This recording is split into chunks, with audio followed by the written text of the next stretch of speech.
Good evening, Friday. Take me to some engineering colleges around Pune.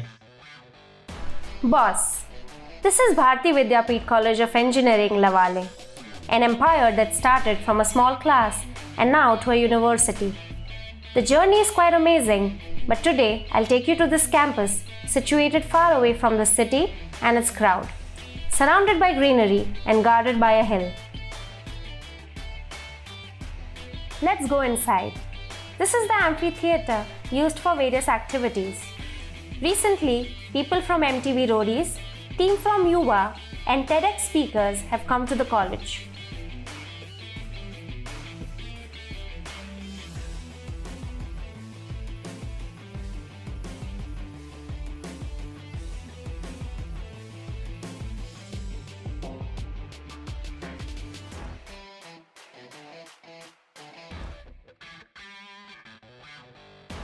Basically, this college has 4 departments, which are Mechanical, Civil, ENTC, and Computer. Well-equipped labs are one of the best facilities available. Sports? This college has excelled in basketball, football, cricket, badminton, kabaddi, TT, volleyball, chess, carom, boxing, and cross country. They also involve students and teachers in social activities and always help the needy people.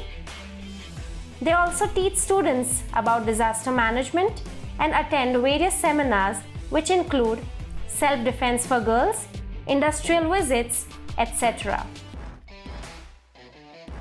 They have also filed patents with students, and I must tell you, boss, it impressed me a lot. Friday, which all companies come here for placements? Here's a list of the companies. What else is the best thing about the college that will convince you? The best thing about the college is the teacher-student relationship. They are more like friends than teachers or professors. Friday, get my Mark 7 ready. I want to visit the college right now. Okay, boss.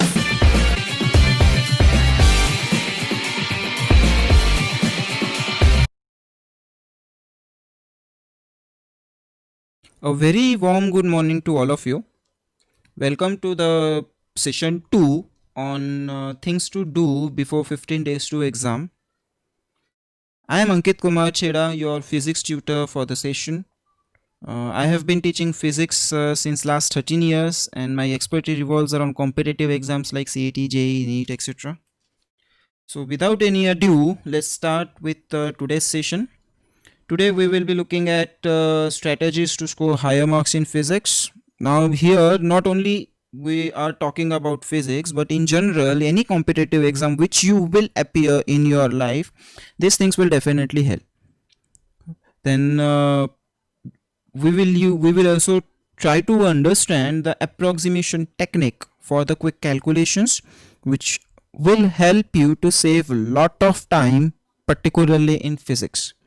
And then we will see some MCQs which have come in MHCET 2019 and everything from physics part 2, that is second paper. In the yesterday's session we have already covered part 1, that is physics paper 1 के ऊपर का questions based on MHTCET 2019. So अगर आपने वो अभी तक नहीं देखा है तो kindly go and watch the video. We also have discussed all these many things in the session 1. So let's move ahead with the strategies to go to score higher marks. Okay, and these are the 5 golden steps which I used to follow in my days and I still follow in my real life as well.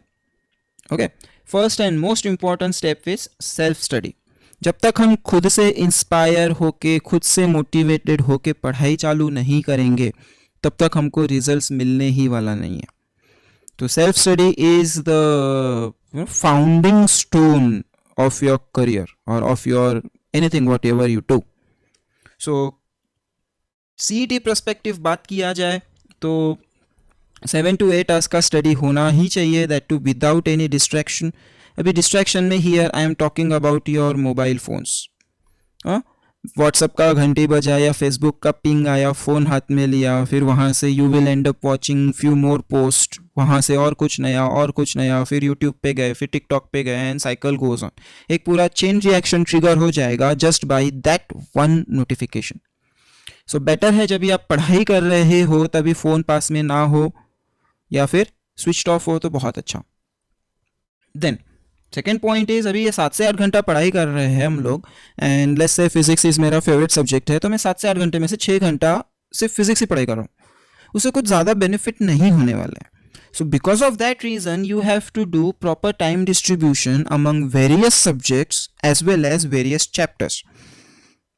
Let's say एक दिन में मेरा target है कि मैं 2 chapters cover करूँ, तो मुझे 3 to 4 आवर्स मिलेगा पर चैप्टर. तो वो दोनों चैप्टर्स में किसी अलग अलग सब्जेक्ट से लेके कर सकता हूँ, राइट. अभी मैं जब भी सेल्फ स्टडी कर रहा हूँ तो most important thing which will come is practice.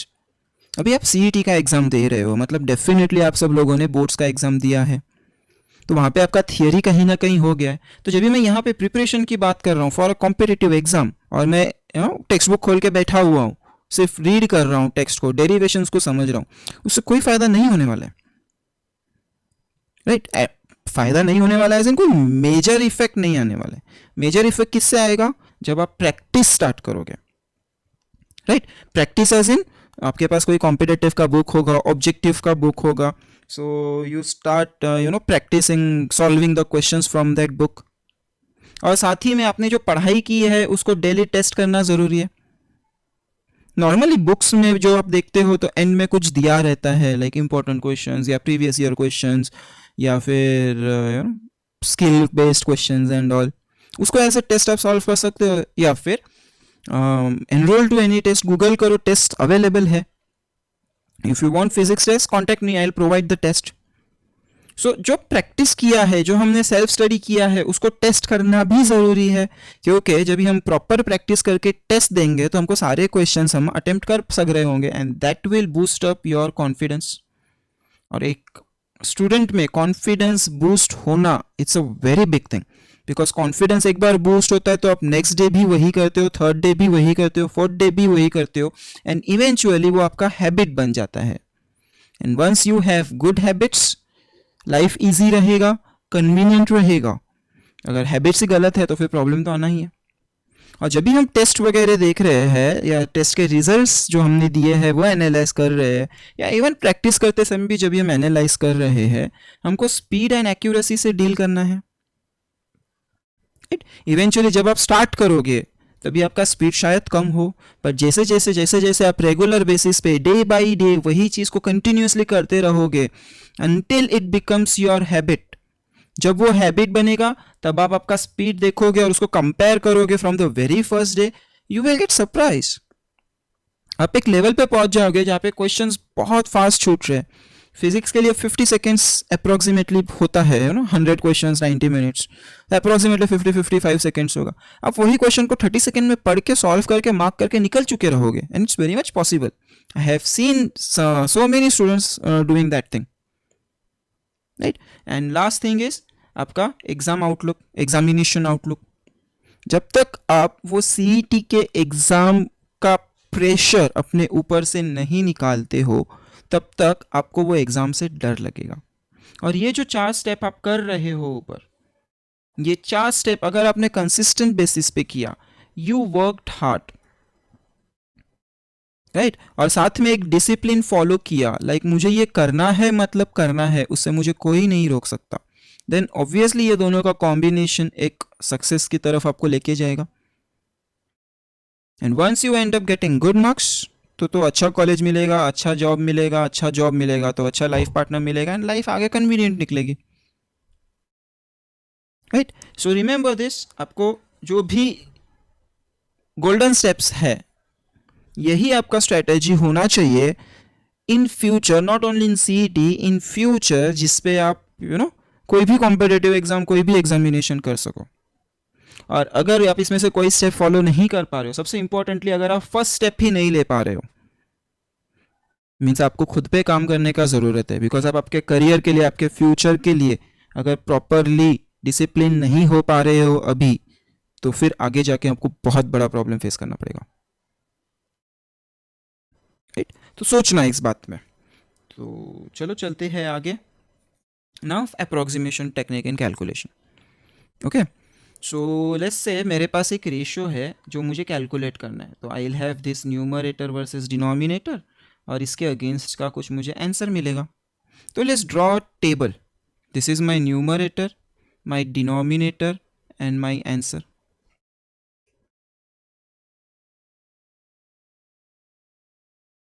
Right, अभी हम क्या करते हैं, ये टेबल को पहले बना लेते हैं। जब भी मैं न्यूमरेटर को इंक्रीज करूंगा तो जो भी मेरा आंसर आएगा उससे छोटा वैल्यू देखना है। आई रिपीट, जब मैं न्यूमरेटर को बढ़ाऊंगा तब जो भी आंसर आएगा उससे छोटा वैल्यू देखना है। Now what does this statement means? Let's take an example. मैंने लिया लेट्स से 100/50, जिसका आंसर होगा 2। Okay, now I am increasing my numerator. मैं अगर न्यूमरेटर को बढ़ा दूँ, विच इज़ 110/50, तो मेरा आंसर हो जाएगा 2.2। तो जो भी आंसर आया है उससे छोटा वैल्यू देखो, बिकॉज ये वैल्यू जो एक्चुअल आंसर है वो तो आपके पास ऑलरेडी अवेलेबल है इन ऑप्शंस, फिर क्यों एग्जैक्ट वैल्यू कैलकुलेट किया जाए, right? Similarly, instead of increasing my numerator, if I decrease my numerator, मैं 110 के बदले ये 100 को 90 कर रहा हूँ, चेंज कर रहा हूँ, तो my answer will become 1.8। Right, मेरा एक्चुअल आंसर है 2, मुझे आया 1.8, मतलब जो आंसर आया उससे बड़ा वैल्यू देखना है।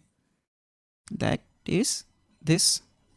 न्यूमरेटर को अगर छोटा करोगे तो आंसर को, जो भी आंसर आएगा उसका बड़ा वैल्यू देखना है।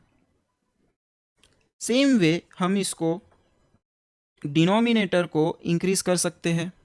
मैं 50 का अगर 60 कर दूं तो क्या हो जाएगा? This will become your 5/3। 5/3 becomes your 1.666, right? So मैंने डिनोमिनेटर को बढ़ाया तो जो मेरा आंसर आया उससे बड़ा वैल्यू देखना है फॉर द ओरिजिनल आंसर। तो इट्स लाइक दिस, डिनोमिनेटर बढ़ाया तो आंसर को बढ़ा देखो, डिनोमिनेटर कम किया तो जो भी आंसर आएगा उससे छोटा वैल्यू देखो, राइट? लेट्स से आपके पास कुछ इस तरह का कैलकुलेशन है जहाँ पे you have to deal with this two prime numbers, 79/67, right? इसको सॉल्व कैसे किया जाए? I don't know how to solve this. दोनों भी प्राइम नंबर है, राइट? तो वो सिचुएशन में हम नॉर्मली कंफ्यूज्ड हो जाते हैं कि क्या कर सकते हैं क्या नहीं, एंड ऑल स्टफ, राइट? तो हम लोग अगर इसको, ये जो 67 है, if I change this to 7, मैंने क्या किया, डिनोमिनेटर को बढ़ाया तो जो भी आंसर आएगा उससे बड़ा वैल्यू देखना है।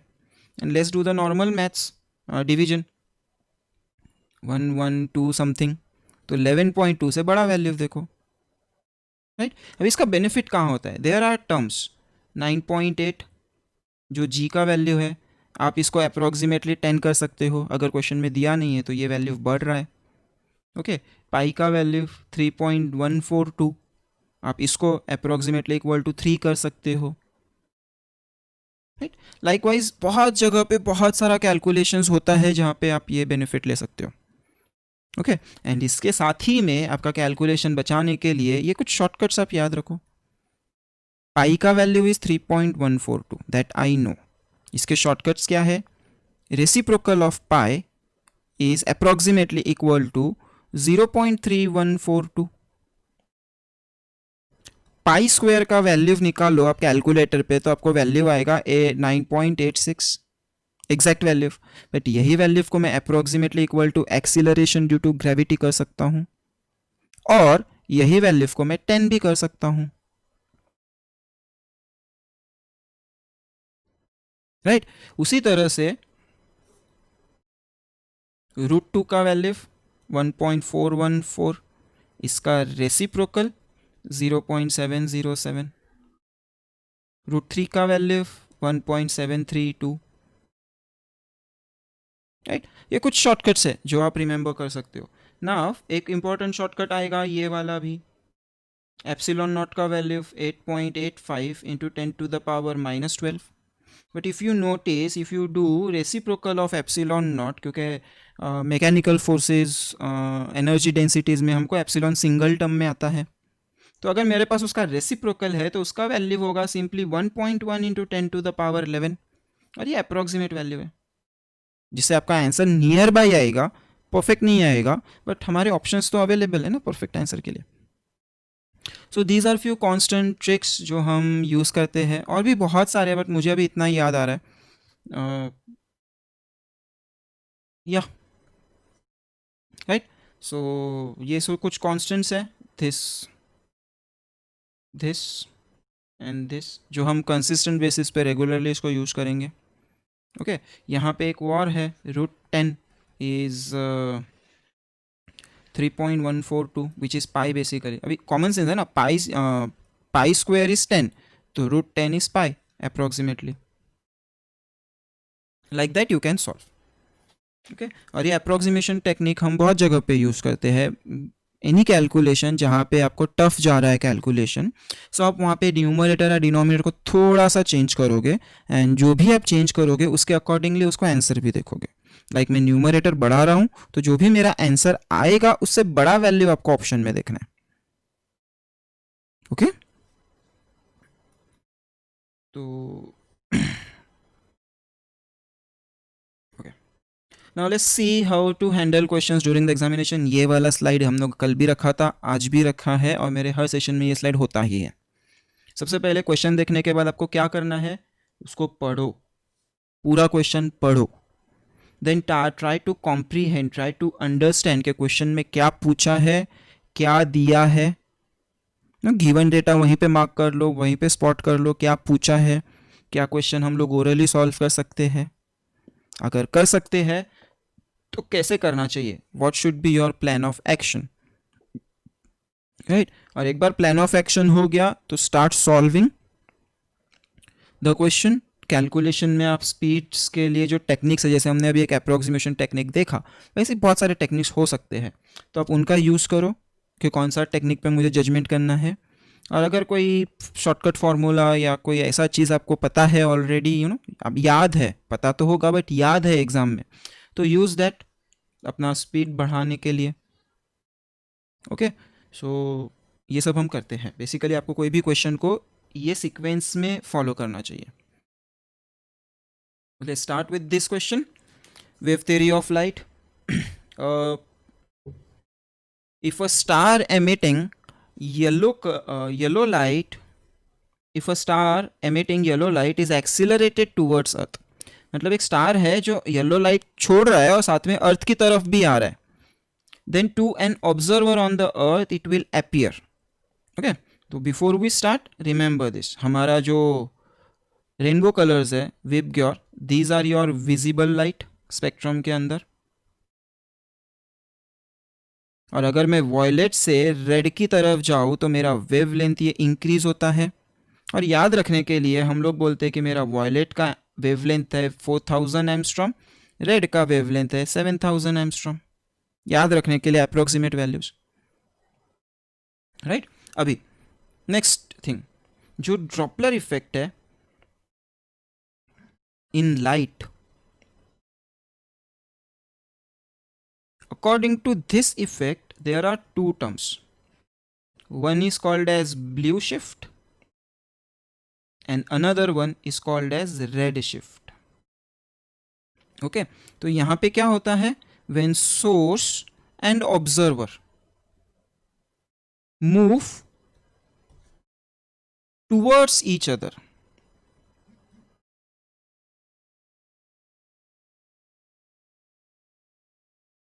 राइट, तभी आपका जो वेवलेंथ है, लाइट का colour is defined by wavelength. Okay, so आपका जो वेवलेंथ है वो ब्लू की तरफ शिफ्ट हो रहा होगा, and when your source and observer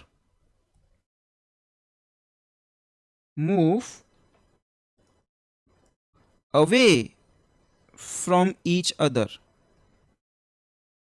तभी आपका जो वेवलेंथ है वो बढ़ रहा होगा। ओके तो इसी को हम लोग दूसरे वर्ड्स में बोल सकते हैं कि when my source and observer move towards each other, उसका वेवलेंथ गेट्स डिक्रीज्ड। और अगर ये एक दूसरे के पास में जा रहा है तो उसका वेवलेंथ गेट इंक्रीज। अभी ये कौन सा वेवलेंथ है?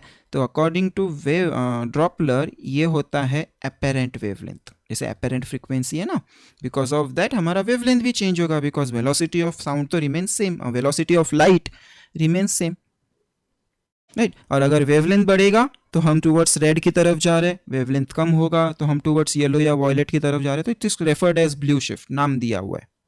यहाँ पे the planet is moving towards earth, पास में आ रहा है, पास में आ रहा है तो क्या होगा, उसका जो येलो लाइट है दैट इज दिस लाइट, ये ब्लू की तरफ जा रहा होगा। And that's is your answer. It's a theoretical question और ये पूरा थियरी है जो आपको पता होना चाहिए। Okay, let's see the next question. In biprism experiment, the distance between source and eyepiece is 1.2 meters. Distance between source and eyepiece, that is your capital D, is 1.2 meters. The distance between two virtual sources is 0.84 meter mm. That is your small d. Then the wavelength of light used if the eyepiece is to be moved transversely through a distance of 2.799 centimeter to shift 30 fringes. So यहाँ पे आई eyepiece है, suppose this is my eyepiece का screen. Basically eyepiece ये line के ऊपर move करेगा, अभी इधर है लेस से, राइट। अभी उसी तरह से लेस से मेरा eyepiece इधर है and this is my central bright band. यहाँ से I am moving to certain distance x, जो कि है हमारा 2.799। तो इतने डिस्टेंस में व्हाट आई ऑब्जर्व, मुझे 30 fringes, fringes means your bands दिखे, तो 30 बैंड्स मुझे दिखे। तो from this logic can I say my x is equal to 30 bands. एक बैंड का विड्थ बीटा, तो वो हो जाएगा 30 बीटा, एंड बीटा का value we know that is lambda d by D.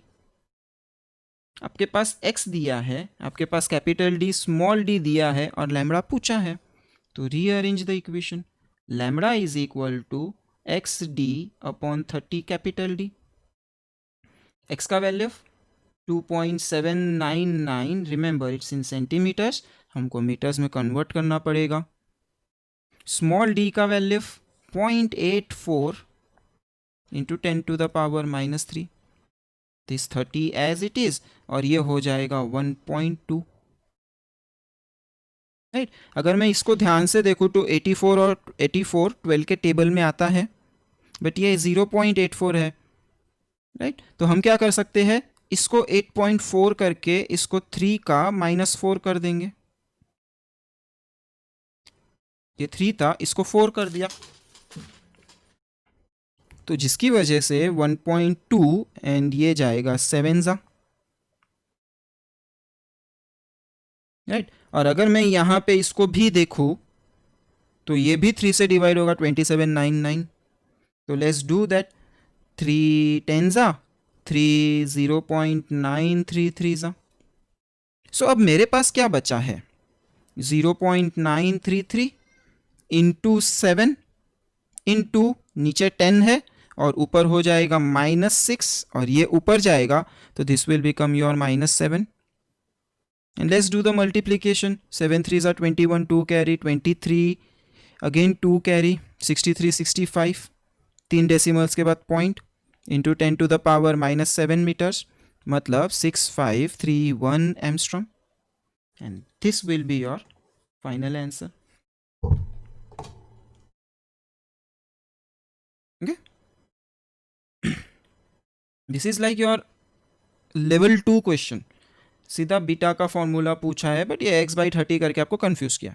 Theory में कैसा करते, थियोरी में हम लोग बोलते 30 is x, so my beta becomes x/30, फिर बीटा का वैल्यू कैलकुलेट किया जाता, फिर बीटा का formula lambda d by small d में बीटा कैलकुलेट किया, ये d/d गिवन है, लैम्बडा निकाल लो। थियोरी में ऐसे करते। यहाँ पे कौन स्टेप्स देखने वाला है, कोई नहीं देखने वाला है। अगर कोई स्टेप्स देखने ही नहीं वाला तो अपने हिसाब से करो, हमको तो आंसर से मतलब है।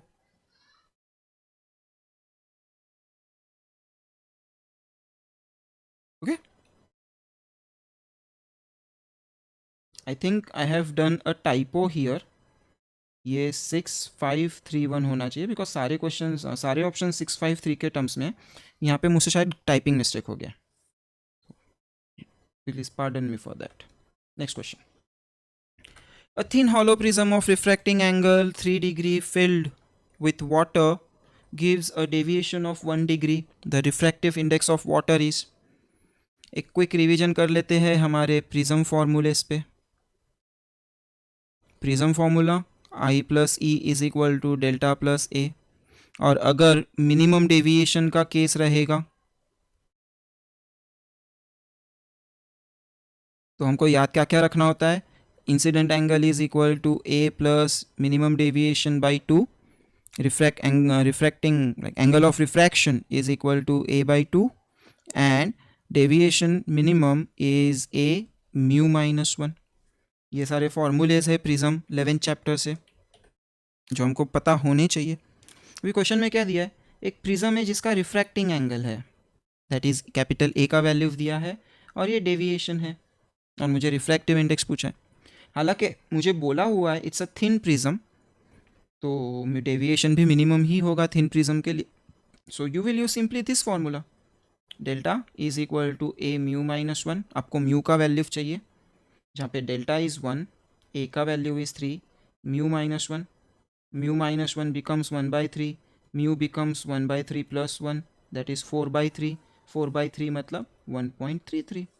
That's your answer, right. अभी ये वाला आपका लेवल 1 क्वेश्चन है. सीधा फॉर्मूला लिया, सीधा सब्स्टिट्यूशन किया, सीधा आंसर आया. 11th में जितने भी क्वेश्चंस आने वाले हैं mostly they will revolve around this concepts only, this type of thing only. Formula low, insert करो, राइट. वेयर एज कुछ कुछ क्वेश्चंस ट्रिकी भी होंगे, जैसे हमारा नेक्स्ट क्वेश्चन थोड़ा सा ट्रिकी क्वेश्चन दिया है. ओके क्या बोला है, the equiconvex lens has a focal length f. If the lens is cut along the line perpendicular to principal axis and passing through the pole, what will be the focal length of any half part? मतलब एक lens है, उसको बीच में से काट दिया है, okay,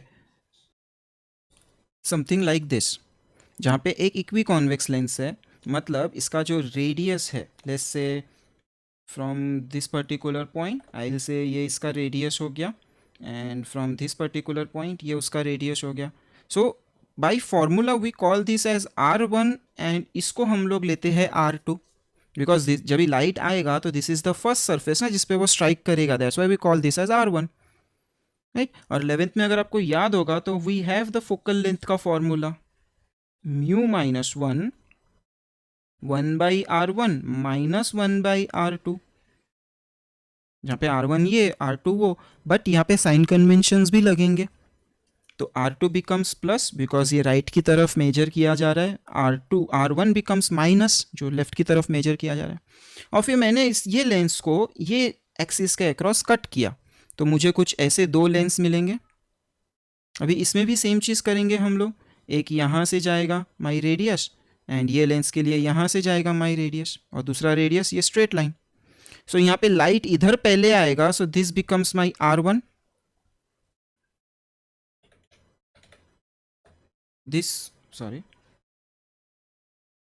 now this becomes my R1 जो कि माइनस होगा, ये सरफेस का रेडियस हो गया, और ये सरफेस का radius is a straight line, so मेरा R2 बिकम्स इन्फिनिटी. उसी तरह से यहाँ पे भी हम कर सकते हैं, दिस इज R2 और यहाँ पे R1 becomes infinity.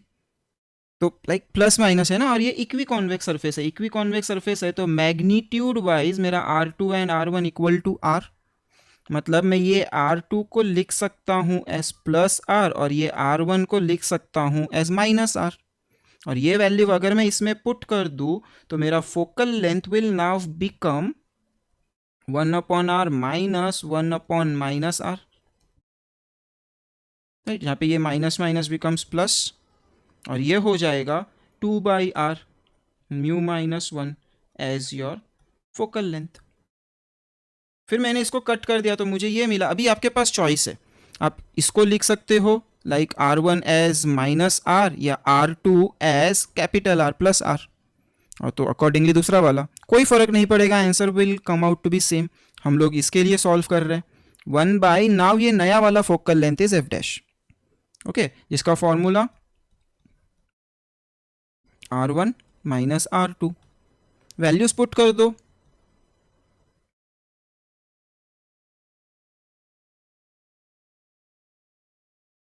F R2 minus R1 ऐसा होना चाहिए।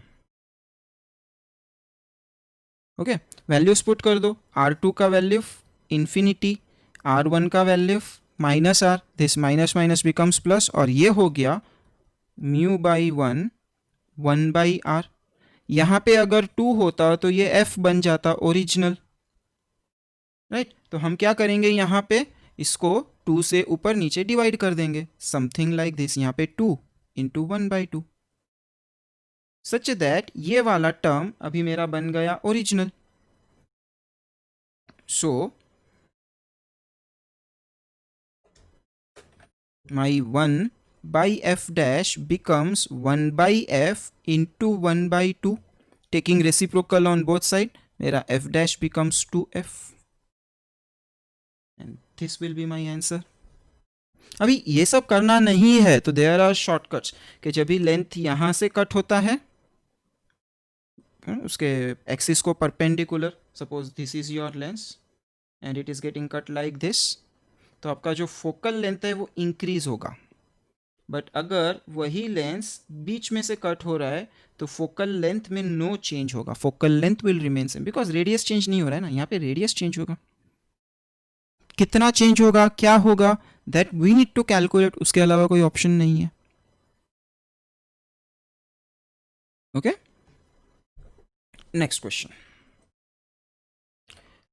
Which of the following combination of 7 identical capacitors each of 2 microfarad gives a resultant capacitance of 10/11 microfarad? Okay, मेरे पास 7 identical capacitors है। Okay, theory. Suppose मेरे पास n identical capacitors है जिसको मैंने series में कनेक्ट किया, तो मेरा CS net capacitance of capacitors connected in series become C/n। और अगर यही n कैपेसिटर्स को मैं पैरेलल में कनेक्ट करूं तो मेरा net capacitance becomes NC, right. ये कॉन्सेप्ट या ये फॉर्मूलाज हमको पता है ऑलरेडी। नाउ ये साथ में से कुछ सीरीज में कनेक्टेड है, कुछ पैरेलल में कनेक्टेड है। Let's take an example. यहाँ पे I am doing this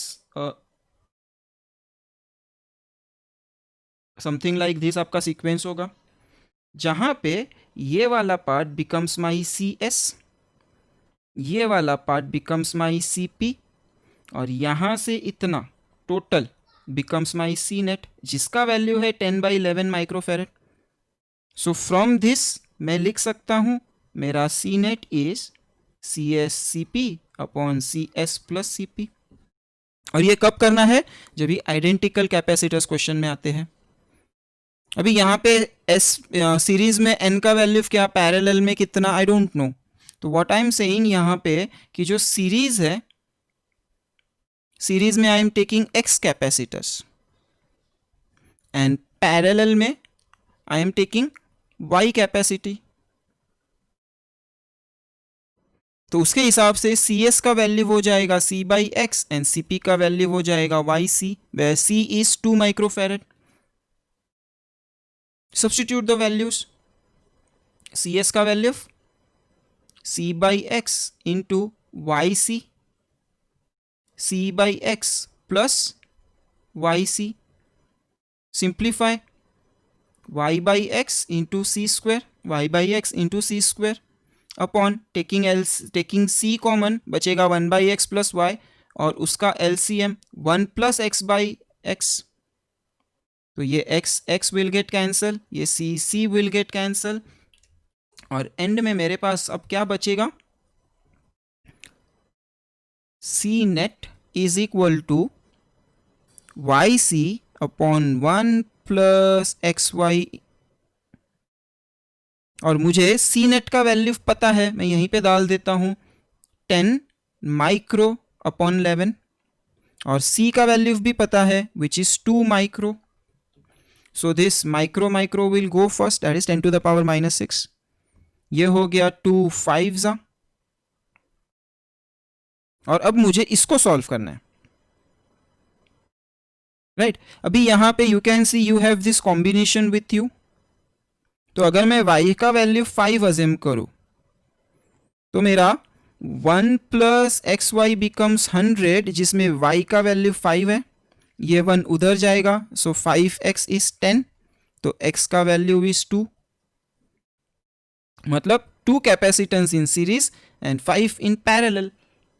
5 in parallel and 2 in series. This will be your answer.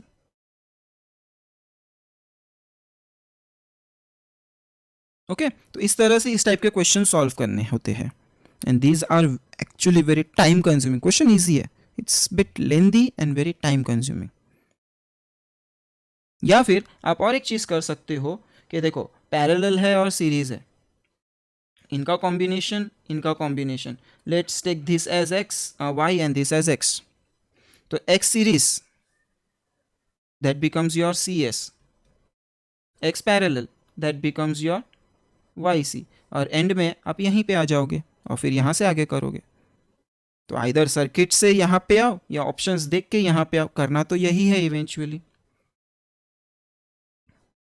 Okay, सो इस टाइप के क्वेश्चन हम इजी है, छोड़ना मतलब नहीं बनता, बिकॉज मार्क्स श्योर मिल जाएंगे इसमें. प्रॉब्लम इज टाइम बहुत ज़्यादा लेंगे. और अगर कहीं यहाँ पे आके you got this final ratio 5/11 is equal to y upon 1 plus x y, और यहाँ पे आके अटक गए कि how to solve this now, बड़ा क्वेश्चन आ गया. सॉल्व मत करो. इसमें से हमने y को क्या लिया है, पैरेलल लिया है, वो याद रखने का. और x को क्या लिया है, y पैरेलल x सीरीज. सो हर ऑप्शन का y पैरेलल और x सीरीज इसमें डालते चलो. एक ही ऑप्शन ऐसा होगा जो आपको 5/11 देगा, राइट. तो that's it. Next question. For a metallic wire, the ratio of voltage to current is resistance as per the Ohm's law. Ratio of voltage to current is resistance. और सारे ऑप्शंस अगर पढ़ो तो independent of temperature, increase with rise in temperature, increase और decrease with temperature, and again this temperature, तो सब temperature related है. तो वी नो कि मेरा रेजिस्टेंस का वैल्यू बढ़ता है जब मेरा टेम्परेचर का वैल्यू बढ़ेगा विथ दिस रिलेशन. ये इसका फॉर्मूला था, राइट. सो यहाँ पे increases this ratio of voltage to current, that is resistance increases with rise in temperature is your correct answer. और ये सारे के सारे क्वेश्चन जो हम देख रहे हैं वो 2019 में आए हुए हैं. Okay, so I am not taking something which is not there, it's already there. ये क्वेश्चन सब लास्ट ईयर आए हैं. These are kind of easy questions but घुमाया है. Okay, next question. सर्किट दिया है, आपको बोला है current through 1 ohm resistance, right. और ये looks like a Wheatstone network, but balance करना पड़ेगा. एंड हमको रेशो दिए हैं R1/R2, R3/R4 एंड ऑल. हम हमारे like I don't use those ratios. हम क्या करते हैं, हम ये क्रॉस प्रोडक्ट करते हैं, मल्टीप्लीकेशन करते हैं. दैट इज 5 × 10 और दूसरा वाला है 50 × 1. क्या इनका वैल्यू इक्वल है? अगर इक्वल है तो इट्स अ बैलेंस्ड नेटवर्क, क्योंकि डिवीजन से मल्टीप्लिकेशन मेरे हिसाब से इजी पड़ता है. और अगर ये बैलेंस्ड नेटवर्क है तो यहां से करंट जाएगा ही नहीं. अगर यहां से करंट जाएगा ही नहीं तो ये दोनों हो गए सीरीज में, ये दोनों हो गए सीरीज में, and this combination in parallel, right. तो मैं इसका कॉम्बिनेशन का एक इक्विवेलेंट सर्किट बना लेता हूं,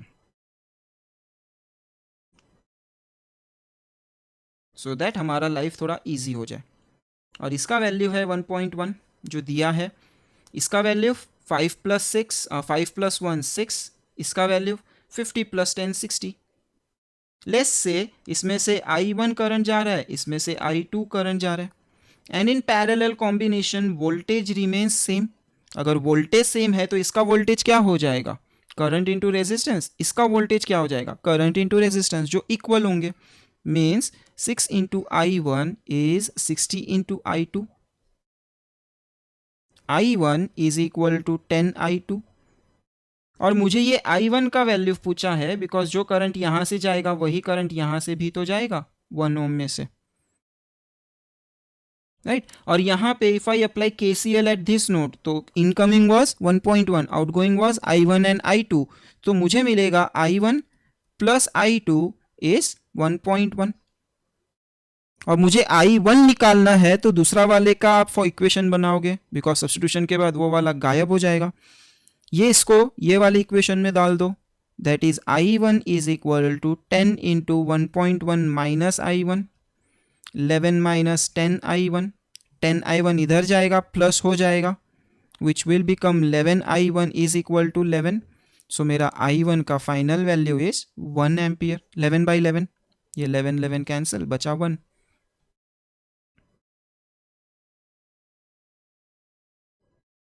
Okay, let's see out the next question.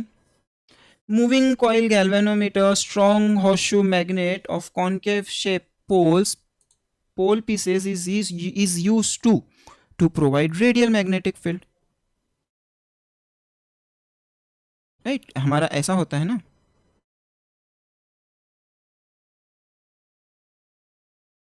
और यहाँ पे हमारा कॉइल होगा, ये कोर के अक्रॉस बाउंड किया हुआ, and at each and every point my field will be radial. Okay, अभी हम ये ऊपर से देख रहे हैं, राइट। तो देखो, increase space of rotation of coil, no, कोई मतलब नहीं बनता स्पेस कॉइल का, कॉइल को जितना जगह चाहिए उतना तो देना ही पड़ेगा, right. Reduces the weight of galvanometer, गलत, एक वे में वेट कम करता भी है बट उसका मेन पार्ट है, सो यू कैन नॉट से कि वेट एक्चुअली कम करता है। Produce magnetic field which is parallel to the plane, right. So अभी अगर मैं इसको ये हम ऊपर से देख रहे तो ना, ये जो कोर है, जो कॉइल राउंड किया है, उसका जो प्लेन आएगा वो पैरेलल दिखेगा, और जो वायर्स है उनको ये परपेंडिकुलर ब्रीच करेगा, और सेंटर में से जा रहा है पूरा का पूरा field, that's why radial. No matter what magnetic lines of force you consider, वो सेंटर में से जा रहा है, इसलिए हम लोग रेडियल फील्ड ले रहे हैं। बट यहाँ पे रेडियल फील्ड ना देते हुए, जो टेक्स्ट बुक में दिया है ना देते हुए, आपको उन्होंने वर्ड में ट्विस्ट किया है। अगर ये चीज़ समझ में आ गया तो दैट्स आंसर। ये चीज़ समझ में नहीं आता है तो बाकी 3 को एलिमिनेट कर दो, बचा हुआ आंसर। और ये वीक नहीं करता, इनफैक्ट ये स्ट्रांग करता है।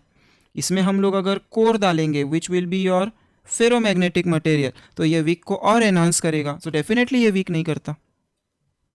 तो अगर 3 ऑप्शन चले गए, बचा एक, वो करेक्ट होगा। या फिर प्लेन ऑफ प्लेन का कॉन्सेप्ट याद पता है तो you can use easily. Words में ट्विस्टेड क्वेश्चन है, सिर्फ कंफ्यूज करने के लिए और कुछ नहीं, थियरी क्वेश्चन है बाय द वे।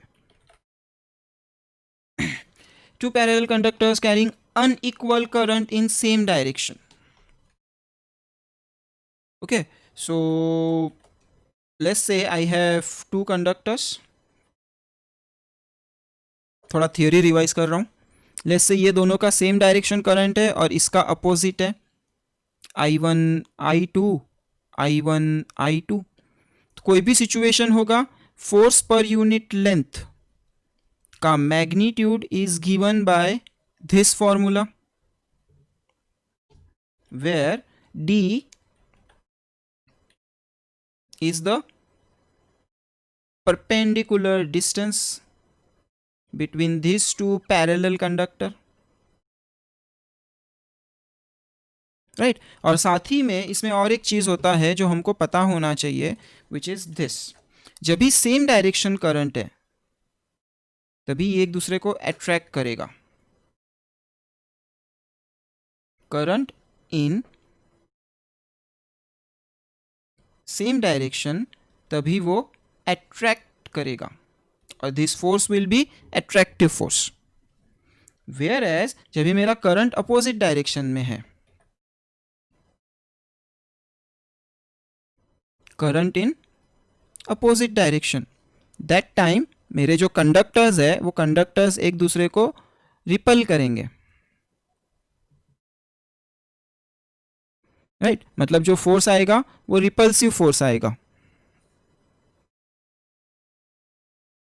और ये फोर्स जो आ रहा है अट्रैक्टिव हो या रिपल्सिव हो, उसका magnitude is given by this formula.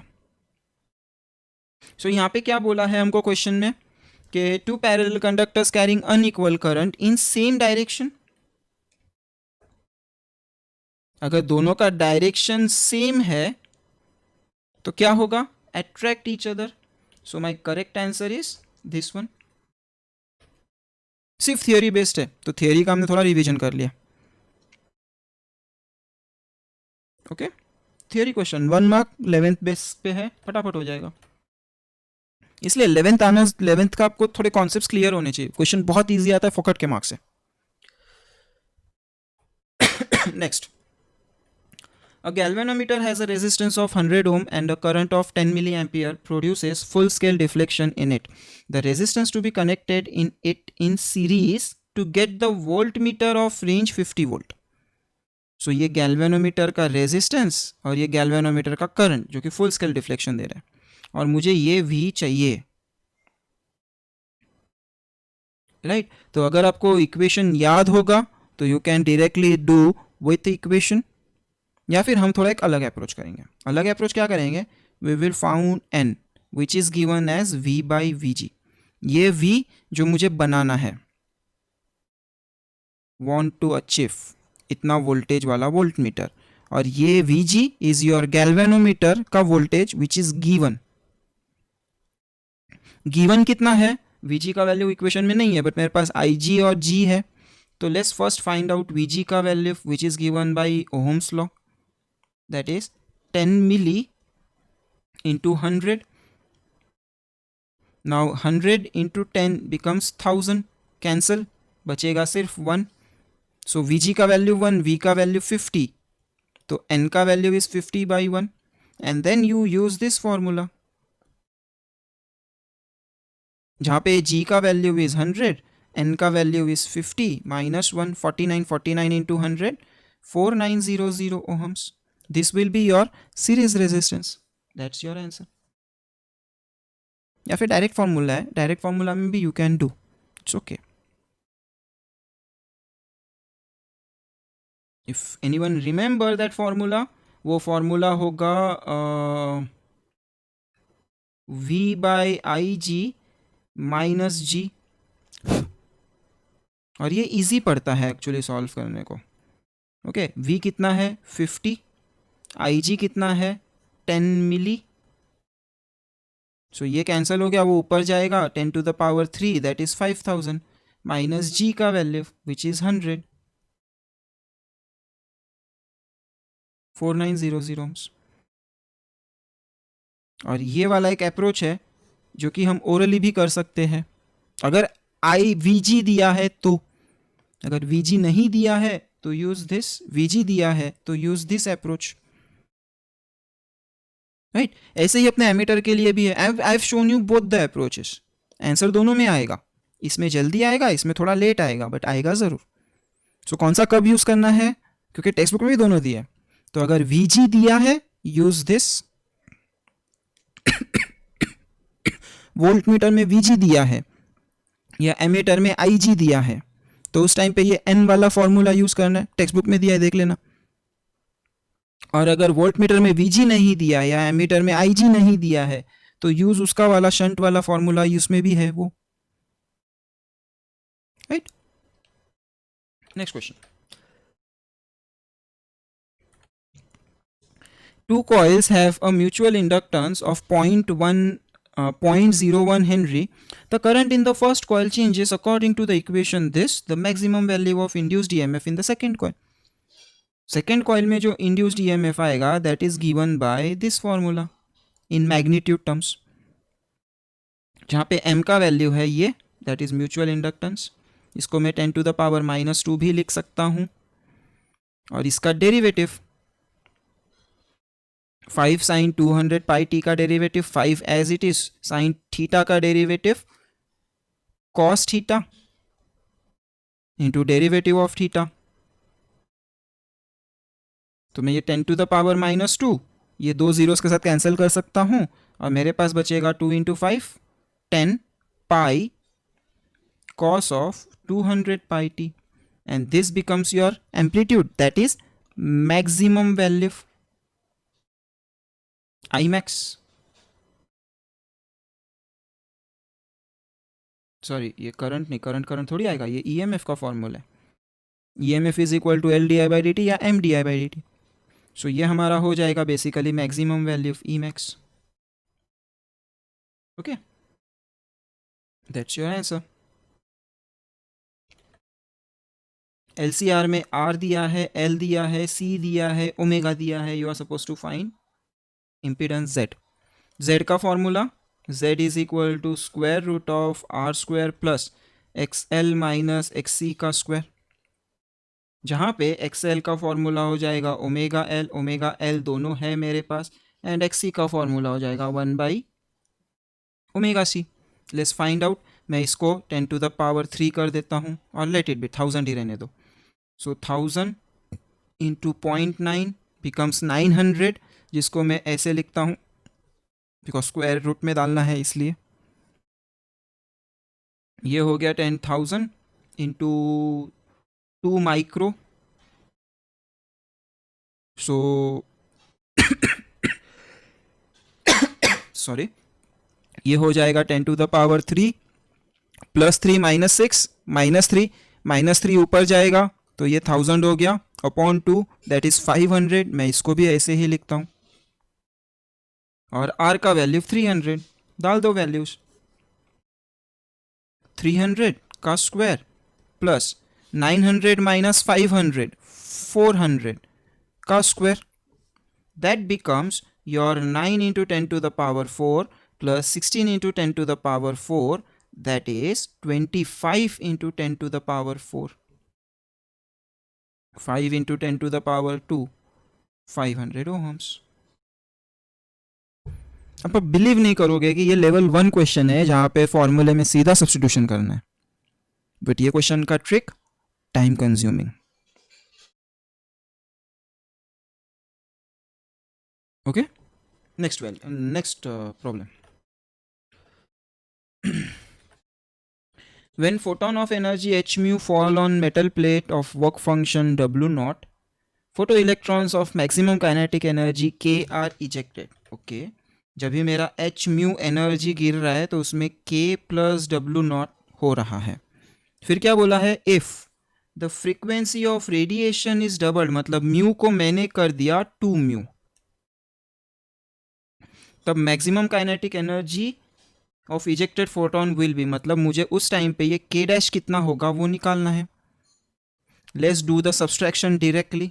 Minus minus minus, इसमें h mu minus 2h mu is equal to k minus k dash, that is minus h mu is equal to k minus k dash. k dash को भेजो उधर, h mu को लेके आओ इधर, सो ये इधर आएगा प्लस हो जाएगा, ये उधर जाएगा प्लस हो जाएगा, एंड नया वाला काइनेटिक एनर्जी इज पुराना वाला kinetic energy plus h mu which is this. Okay, next. The maximum velocity of the photoelectron emitted by the metal surface is v. ये velocity है जो कैपिटल में दिया है. Charge and mass of the photoelectron are denoted by E and M respectively. आपको stopping potential निकालना है. KE max is your stopping potential, E into Vs, right? तो ये कितना हो जाएगा, हाफ m v max का स्क्वायर.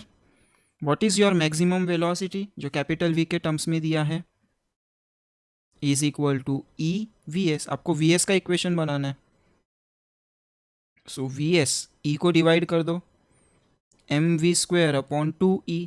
अभी देखो सारे ऑप्शंस में न्यूमरेटर v स्क्वायर है तो मुझे ये m को नीचे भेजना पड़ेगा, डिनोमिनेटर का डिनोमिनेटर हो जाएगा, and this will be my answer.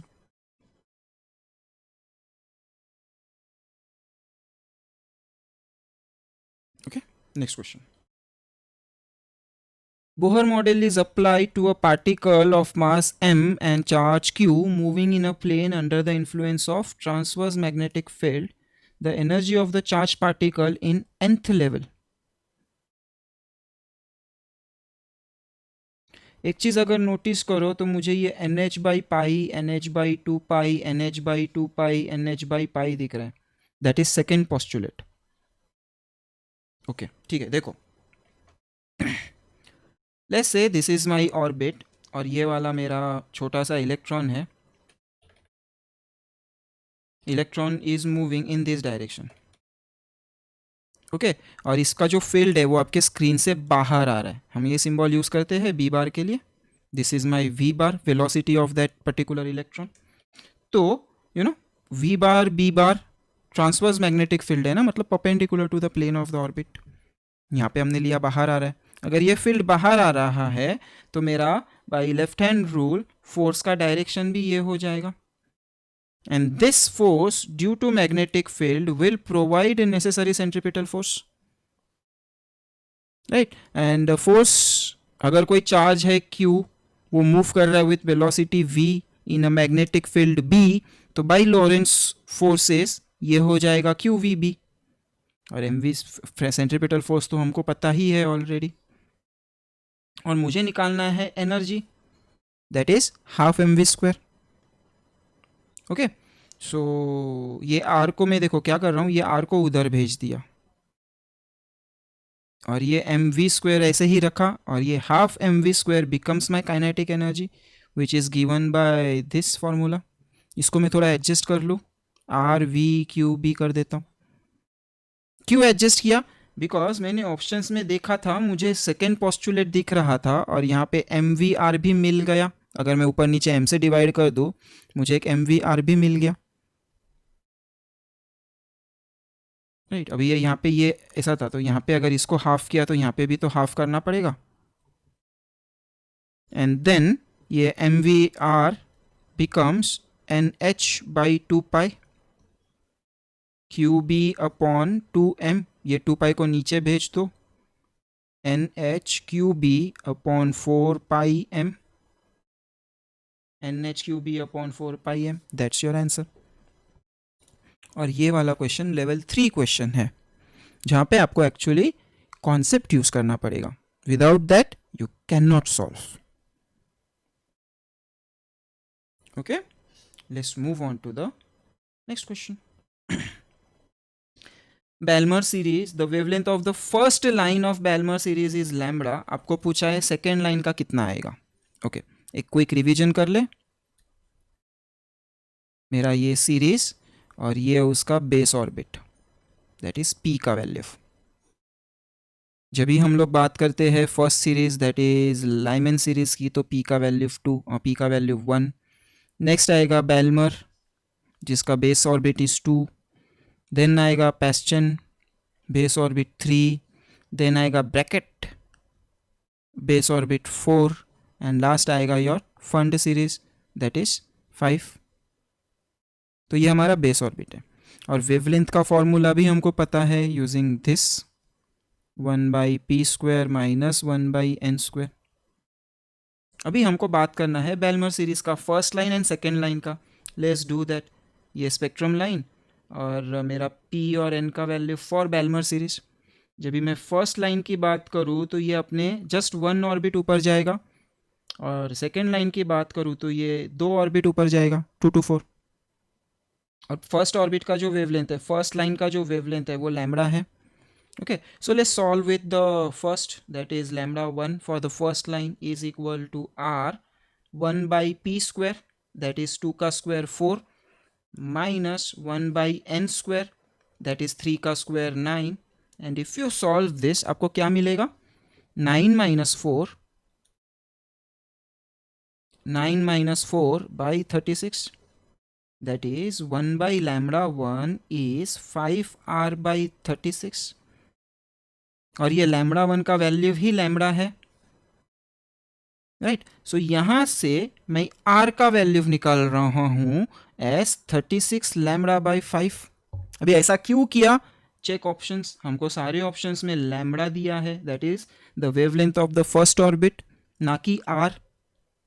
और मुझे पता है जब भी मैं सॉल्व करूँ तो मेरा आंसर 1/r के टर्म्स में ही आने वाला है। लाइक हियर लैम्बडा का वैल्यू इज 36/5r, ये मेरा एक्चुअल लैम्बडा का वैल्यू है, तो r तो आना चाहिए ना, बट यहाँ पे नहीं है, मतलब हमको r को सब्सटीट्यूट करना है। And then we will find for second wavelength, जो कि होगा p², 2 का स्क्वायर, 4 का स्क्वायर। अभी इसका एलसीएम निकालना इज काइंड ऑफ इजी, ऊपर नीचे 4 से मल्टीप्लाई डिवाइड कर दो, 16 ऑटोमेटिक हो जाएगा। So this becomes your r, 4 - 1 is 3/16, right. और यहाँ पे r का वैल्यू डालो, यहाँ पे I think I done the mistake again, ये 36 ऊपर जाएगा, 5 नीचे जाएगा, so this will become 5 lambda.